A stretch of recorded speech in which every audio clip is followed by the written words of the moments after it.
Patience, I think means, it's like this extension of time when you don't want to extend the time. So you're wanting to accomplish something, get something done, learn something in immediately, and it's not going to happen that way. So it's about this extension of time that sometimes can get very frustrating, even uncomfortable, but yet you realize you have to go through it to get to that goal. That's like the only path, because it's not going to happen quick. So it's the waiting and being patient, really, is how I see patience.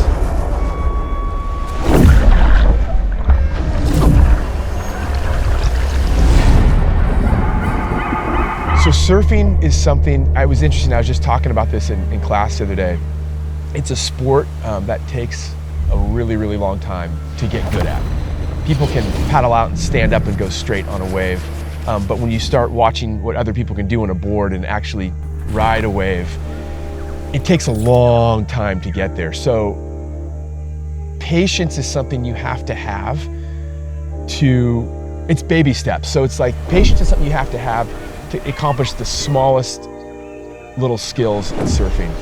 For example, I remember a long, long time ago when I first started, 30 years ago, wanting to just do a bottom turn on a backside a backside bottom turn, meaning I'm going, for me, I'm going right, and my back is to the wave. And every time you would turn, you would sink, and kind of the board would sink in, and you would slow down and stop.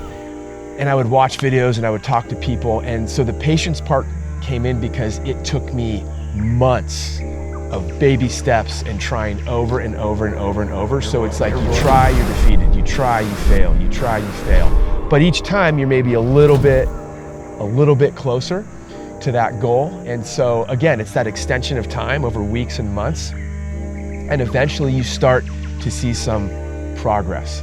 And then eventually you get to a point where you look back and you're 2, 3, 4, 5, 6 months ahead, and you're like, I can't believe I wasn't able to do that. But with patience, which also involves remaining calm and knowing that there's an end to this eventually, kind of like the light at the end of the tunnel, you get there, and it's awesome. And then you also, with patience, I always reflect back at man, it's like that much sweeter when it takes that much longer to accomplish a goal. So it kind of ties in with that.